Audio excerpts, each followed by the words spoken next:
Welcome to Mindful School Marketing, your go-to podcast for personal and professional growth. We're school marketers, business owners, and moms passionate about connecting other school professionals with tools and strategies for success.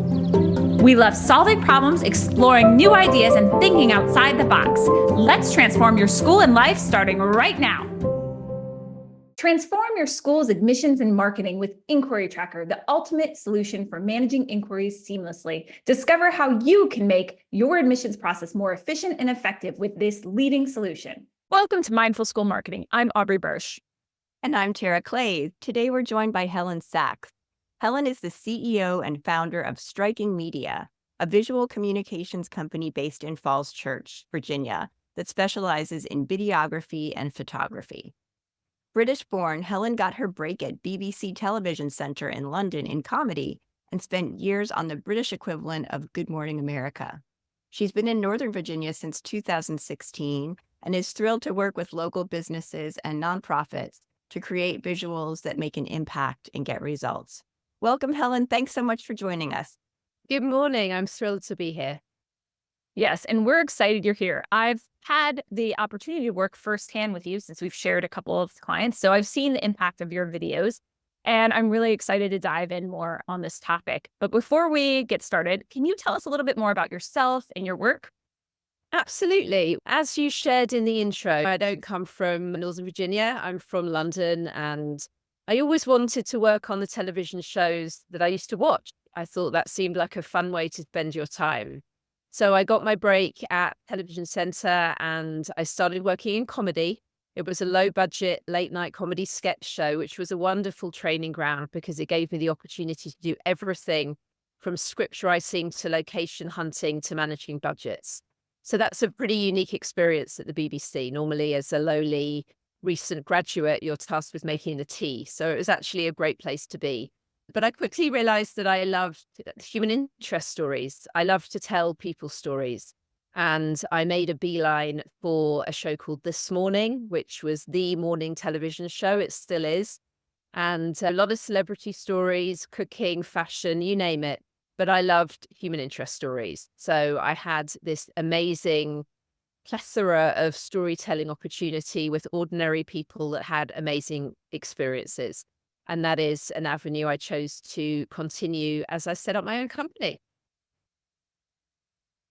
So interesting. And how fun that you started in comedy. I bet you have some good stories about that too. One or two. Yeah, Riding the elevator with Mr. Bean on my first day at work. Oh my gosh. Wow, how fun. We're going to talk about video for independent schools today. Many schools, most schools have some kind of video that they use, whether it's one they made themselves or one they've had professionally made to showcase their facility, their students, their programs. So in your perspective, what do you believe sets apart successful video content for independent schools specifically? And we know storytelling is important, but how do you approach crafting compelling narratives that resonate with their audience, with their prospective audience? I think, first of all, you need to be thoughtful about what you're trying to achieve. Many clients come to me and they have a list of wishes. And knowing that you can't achieve all of those wishes in one video, I think is a smart place to start. So working out who is your audience, what is it they are looking to hear, and what can we reasonably tell them within the duration of this video? Where will the video be placed? Is this for social media? Is it for the website? Is it for the advancement office to send out to prospective families? How long should it be? And which voices should be in that video? So to me, so much of the success of a project comes from the planning. And I am a planner. I love the planning process. I will do endless pre-production meetings. I will talk to my interviewees in advance, sometimes in person, if that's what's required, to make sure that we know what content we're going to capture before we go into the filming process. I'm a producer, but I'm also a mum. I've navigated the school system. I've navigated the independent school system personally from overseas, trying to figure out which schools would be a fit for our family. So I truly understand what the schools need to communicate and also what families are looking for. So making sure that content is in a targeted video. Very often, a longer video can be cut down into shorter content. We're always looking to give the client as much as we possibly can. So just because you're making a 3 or 5 minute video doesn't mean you can't also make a 30-second video. But if you're making a 30-second video, you can't have 6 voices. Often I'm planning a video with my calculator and I'm working out if you want to have 6 voices in X number of minutes, they're each going to get this amount of time, because really, at the end of the day, that comes down to the math. I can only give the client what the time will allow, and we want to make sure that their key messaging is in there. That's great. I think the planning piece is so important. I know you and I have had these conversations before about you have to understand what you're putting together and the goals that the client has so that before you even go to film, so that you can really plan out everything. Yeah, It's so I always important. say no surprises. There shouldn't be any surprises in the planning process and in the delivery process. If you know what you're doing, the client knows what they're getting at the end of it. The only surprise will be it's better than they're expecting. But in terms of the content, we all know what we're hoping to get. Very often, individuals will say something to me off camera or in a pre-interview chat. And when the cameras are rolling, they might forget they gave me that beautiful phrase. So I'll always have my notes and I'll say, hey, you said this before. Let's pick up on that and roll with that a little bit so that we can get that content, but also packaged up in such a way that the audience is engaged from beginning to end and we keep them all the way through. I think that's so important. Now, you just said engage, the audience engage, and that makes me think about how important video has become in our society. Like, it's a great way to emotionally connect people to a cause, to a school, to something, a mission, anything, right?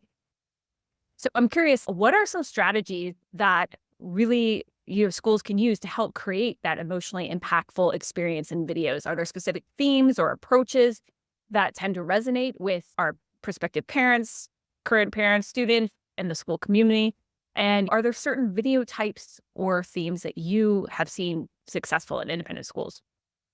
So I think you need to be mindful of what the content is. A capital campaign is different from a fundraising gala video. It's different from your marketing video that is going on your website. But I will say, in my mind, the school belongs to the kids. I do not want to engage for 5 minutes listening to a head of school talk about her mission and her vision. I want to see the children. I want to get a sense of the feeling of the school. Will my child get a hug at this school if they fall over and graze their knee? Will my child be nurtured in the learning environment if they're struggling with their reading? I want to get a feel that you cannot get through copy, and that is where video truly shines. When I look at school websites, I very often see reams of copy, read more. We know that people now have the attention span, like it or loathe it, of a goldfish. 10 seconds, 15 seconds, unless there's a click here button.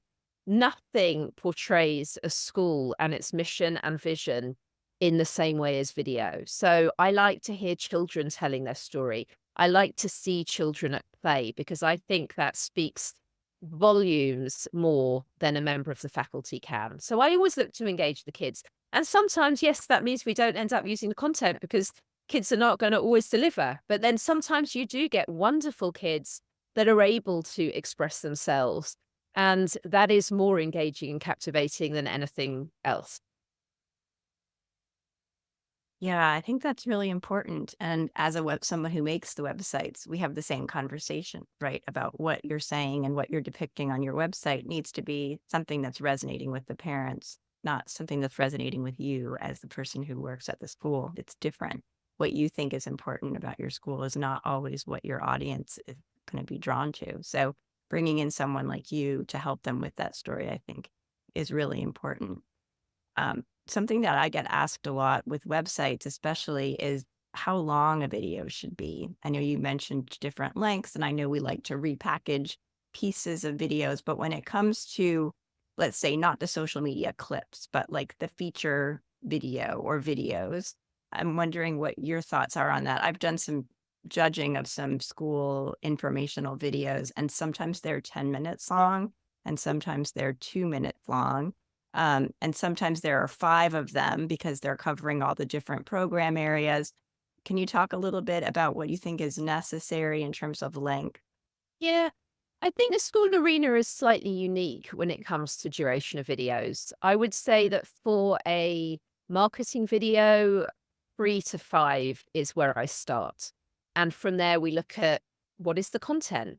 How interesting is it? And what are the visuals that we're going to see? Because it's all very well and good to be able to speak to your messaging, but you have to show, not just tell. That's absolutely key with video messaging.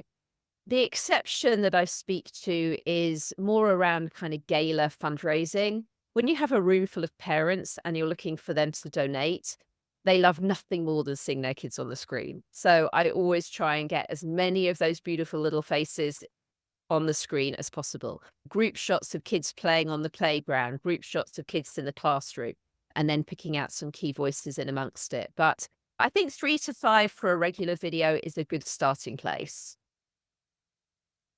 I think that makes sense. Yeah. I think with something of that length, you have the opportunity to have multiple voices. And I think that's quite key. You don't want to just have one voice. You want to have maybe 3 to 4 voices in the video if the team, if there is the faculty that can speak to the messaging. But that gives you some kind of wiggle room to have different perspectives while then being able to make the shorter versions that you speak about. Now, along with length, I know quality is really important in videos. So could you speak a little bit about what are some pitfalls schools making when they're trying to produce a video maybe for marketing or fundraising? Maybe what are some recommendations you have for like when a video maybe should be in-house produced and when you need an expert to come in and really take the reins? Yeah, that's a really good question. We're obviously all pulled in a multitude of different directions all the time. If something doesn't keep your attention, you're going to flick away. If you can't hear somebody properly, if you cannot see them properly, if there's a lot of background noise, filming in a school is challenging, right? Because there's a lot of background noise all the time. Finding a quiet space to film, if you're doing that on your cell phone, it's not really going to captivate and hold the audience. I would say really the only time something should be in-house is when it's for your internal audience.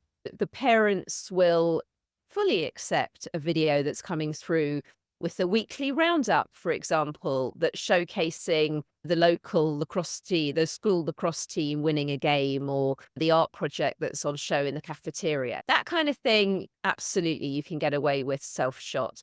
But I think when it's coming to key messaging, especially to attract new prospective families, you can't self-shoot that kind of content, because if you're not representing yourselves as professionals, then how is a prospective family who's going to pay you a significant amount of money every year going to take you seriously? I don't think you can shortcut that. I think that needs to be done professionally with all of the planning that we've been speaking about as part of the production. I know that some schools have some in-house videography, but also I've found that their capabilities can be limited. They can't necessarily do a full lighting setup. They can't necessarily interview more than one person at a time. So having professional lights, cameras, audio, all of that, you can't be good at everything. I acknowledge that I pull in resources when I need resources to support my work. I think we all do that. We're all better when we work together collectively. And having a professional videography team takes you to a next level that often cannot be replicated internally. Yeah, that's really well said. I do agree. There's a difference between professional video and what you can shoot on your iPhone. And what I've seen schools do when they're looking at their budgets, it's saying, we need these key videos done professionally because those are the ones that the prospective families are seeing and so on and so forth. But then maybe for their social media shorts and for their internal audience, that's when they're doing more their in-house, more informal stuff. So I appreciate you mentioning that. Absolutely. Yeah. I have a technical question, which is about captioning. I know when, especially on social media, now there's a lot of AI generated captioning that can happen. How do you approach captioning and what are your thoughts on captioning videos? Is that something you automatically do? No, I don't automatically do it, but I do think it's a very useful tool. I do not like to rely on auto-generated captions. because they can give you errors. And especially if somebody has an accent, then it will not correctly caption an accented voice. So we have learnt over the years to put captions in as an additional extra. It is not an expensive extra normally, but if you have an indecipherable voice, which is not normally the case with a school video, I will say. I learnt this more when I was asked to caption a rap video, and the voice was almost indistinguishable and they didn't want to give us a script. So it took us so long to caption this video that we learnt to price it separately. But to answer your question, I think it's advisable. Many people watch video without audio on their phone, but I think it has to be done right. So even if you're choosing to auto-generate, check it. Check it that it's correct. And if it's not, it's very easy to do. Yeah. The edit the edit software will allow you to do it very simply. You check it, you place it. It's not a timely or difficult thing. There are a lot of tools that do that. Even for the longer videos, I've been to galas where it's loud and the video is playing and you can't hear the voices speaking. So I've often thought and wondered about captioning for that type of thing too, because that's really important to get that message across. And sometimes the videos are lost. Those events can get very loud. And sometimes with a child, they might speak a little quickly. Maybe there is background noise. I think it doesn't have a negative effect ever. I think it's helpful. That is so interesting. I was just having flashbacks. So, fun fact, one of my first jobs while I was in college was transcription on the old transcribing machines with the little pedal. And now we've come so far. Transcription. So I'm just amused. I'm so much glad. So happy it's easier than it was before. Yeah, it's really is easy now. It's only when there's an accent, and then you just go in and autocorrect. Punctuation is another thing. We all know we're in the business of schools. Wrong punctuation can change the meaning of a sentence, right? So I always like to go in and just check the punctuation is correct. And it's a detail, but I'm a big believer in focusing on those details to make sure the messaging is entirely as we want it to be. Yeah, thank you. I'm curious, do you know if like when schools are approaching videos, and are there common mistakes that they're making either in the video planning process or when they're figuring out which videos to do? What have you noticed in your line of work? I think often it's hard to define a mistake, isn't it? Because one thing might be right for one person and not right for another. I'm always looking at who is the audience and what do they need to hear and how long are they going to engage in this video for. I think really be mindful that you can't say everything in 3 minutes. If it's a 3-minute video, who are the key voices? What do they want to say? Planning it almost like a script and making sure that we're very mindful in what we are communicating.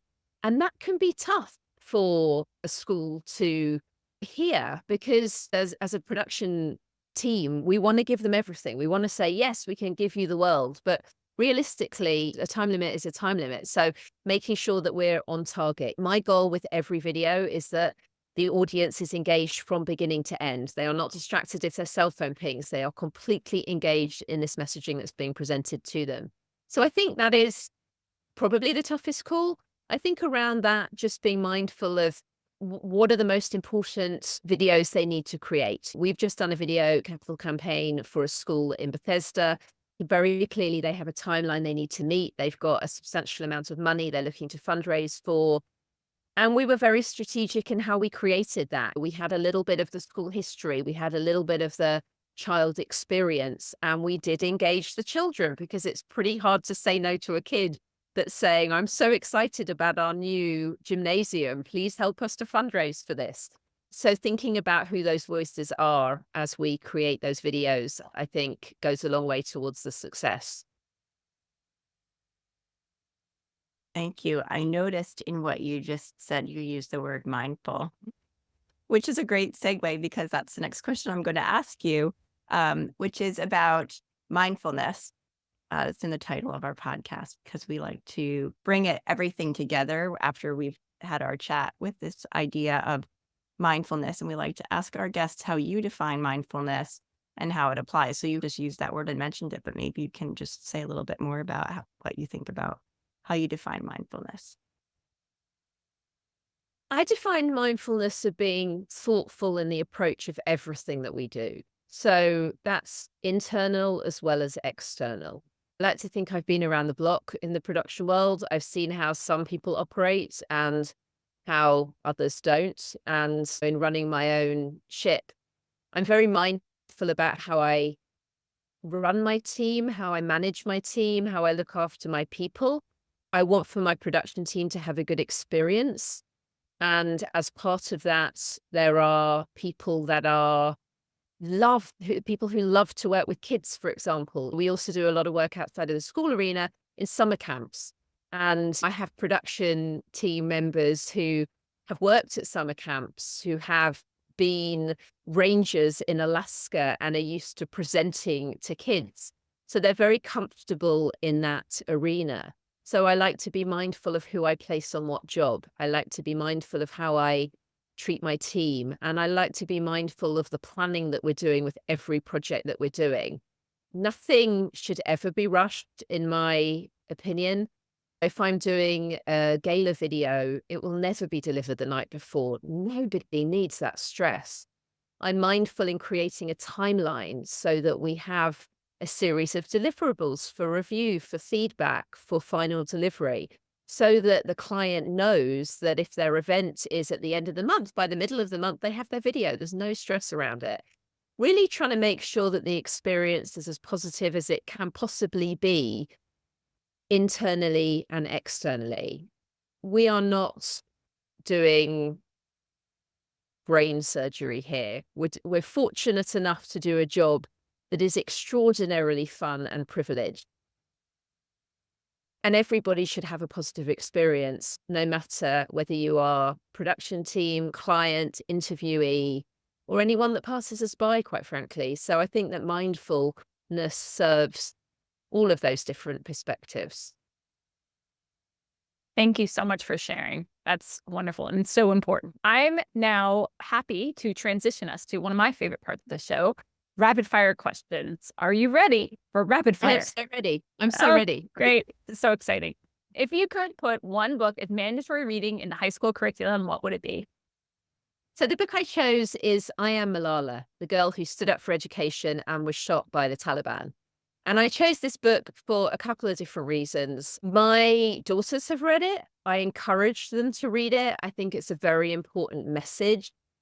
We live in an extraordinary bubble here in Northern Virginia, and we take for granted our right to education, but not everybody has that privilege. And some girls just don't have the right to go to school safely. So I think a reminder that the schools that we can take for granted are not the privilege that everybody in the world has access to. So I think that's a reminder of not only how fortunate we are, but also the journey that some others experience and how we can always push ourselves to be better and not just sit in a place of privilege. Wonderful. Thank you. I don't think we have that book on our Goodreads list, and I can't wait to add it. Next question for you. What is one app you could not live without? WhatsApp, because I use it daily to stay in touch with my family and my friends overseas. So that one for me is a no-brainer. I do love WhatsApp. What are you reading right now? So the truth is, when you sent this question, I had to go and get my book because it's been sitting next to my bed for too long. It's currently overdue at the library, but I'm determined to finish it before I return it. It's Remarkably Bright Creatures by Shelby Van Pelt. I don't know if you're familiar with it. It is actually the story of a lady that works in an aquarium, and she makes a friendship with an octopus who apparently who apparently solves a mystery for her. So I've got to get to the end of it to understand how this octopus solves the mystery of her life. And I'm not prepared to give it back until I understand the resolution of this book. But I'm told it's wonderful. I need to give it a little more time. You know what it's like? You need a vacation to read a book often. Yeah. So I'm And reading I- it in very short bursts, and it's not really serving the experience very well. I'm too rushing against the library deadlines for several books as well. I'm like, oh, have to get, I've maximized my hold on this book. Absolutely. Yeah, I keep getting warning reminders. I'm like, sorry, gotta finish it. Yeah, exactly. Yeah, that's a good one too. Thank you for sharing. We're so glad that you joined us today. I'd love to ask you our final question, which is, what is one great piece of advice you can leave us with? I thought quite long and hard on this one. And my last piece of advice comes from the perspective of a parent of teenagers. And it is just really be aware of the social media stresses that our children are going through. I think that it is a world that we as parents need to heighten our awareness on, and schools undoubtedly, in my opinion, need to step up. Just because you're not seeing a problem doesn't mean it doesn't happen. With the boys, we tend to see the physical hitting one another, getting it out their systems and moving on. With the girls, it happens underground.